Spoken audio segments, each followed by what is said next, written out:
Greeting world, how you doing? My name is Pastor Erik Vance, where I'm the senior pastor at Floyd Chapel Baptist Church here in the Metro Atlanta area. And I greet you all with all love here on Resurrection Sunday on the year of 2020. And today I had a great opportunity to share a message through the virtual world, through social media, because we're all doing the virtual, we're doing everything through social media right now because we have all of these limitations and restrictions with the CDC, with the pandemic and everything that's going on in the world. But today I preached a sermon coming from Matthew 28, 1 through 7, and I used verse number 18 as a reference. And it's a very, very popular passage where Mary went to the grave, and as they went to the grave, they went looking for Jesus, and Jesus wasn't there. And the angel of the Lord appeared to them and told them that he's not here, he's arisen and he's alive. So the title of my message today was simply, My Superhero is Alive.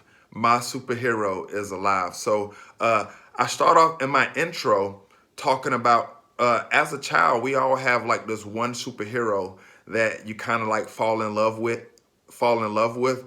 Some people is Superman, some people is Batman, some people fall in love with Wonder Woman, Power Rangers, and all of these action figures. But for me, as a child, I fell in love with a cartoon character by the name of He-Man.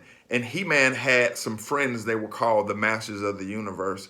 And when you're growing up and you fall in love with these superheroes, you know, if you see a comic book in the store, if you see a t-shirt with your superhero on it, or anything that's connected to the superhero, you start to vicariously draw connected to that superhero until as you grow and you realize that, wow, my superhero really didn't have the power. My superhero was just a fictitious person. My superhero, it was just a person that's a made up person that rent space in my mind that it really didn't have any power. And then as you grow up, life happens and you start having like real life situations. You start going through real life drama, and then you're constantly in need of a real life saver because you have real problems, real issues, real situations. And a cartoon character can't help you because it's a made up and it's a fictitious person. And then you come in contact with Jesus. And then once you come in contact with Jesus,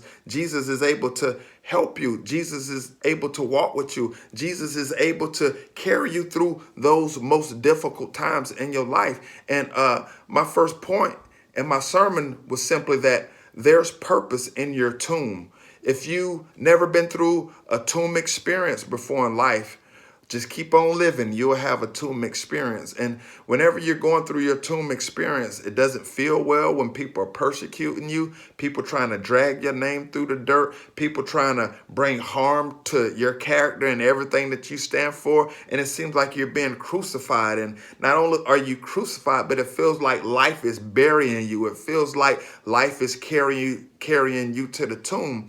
But in those situations, in those tomb experiences, there's purpose in those tomb experiences. It may not feel like it, but it's purpose in being humiliated. It's purpose in being crucified. There's purpose in being embarrassed. It's purpose with going through all of the shame, guilt, and condemnation. And it may not make sense now, but when the glory of the Lord is revealed, it will make sense.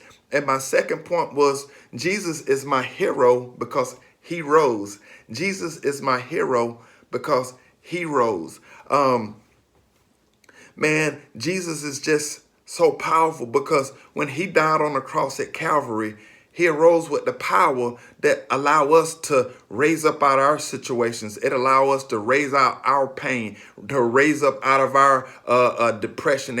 He allows us to raise up out of any situation that we may come through in life. And just because he rose, he gives the ability to us to rise up out of all hardship, pain, and disappointment. And my third and final point was simply,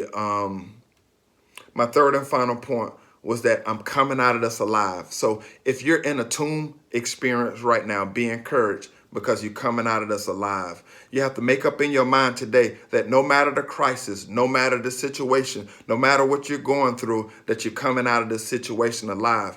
Because when Jesus was faced with a crisis, when hardship came Jesus' way, they thought Jesus was dead in his grave with the stone rolled back over the grave. But by the power of God, he came out of that situation alive. And when Jesus came out of that situation alive, when his disciples met him in Galilee, he said, God has given me all power in heaven and earth. Jesus didn't only die and was crucified, dead and buried, but when he arose again, he arose with all power. And Jesus arose with all power so we can overcome anything that comes our way in life. Thank you. You will overcome. You will come out of this alive. Jesus is my hero because he rose, and there's purpose in your tomb experience. I love you all. Pastor Vance.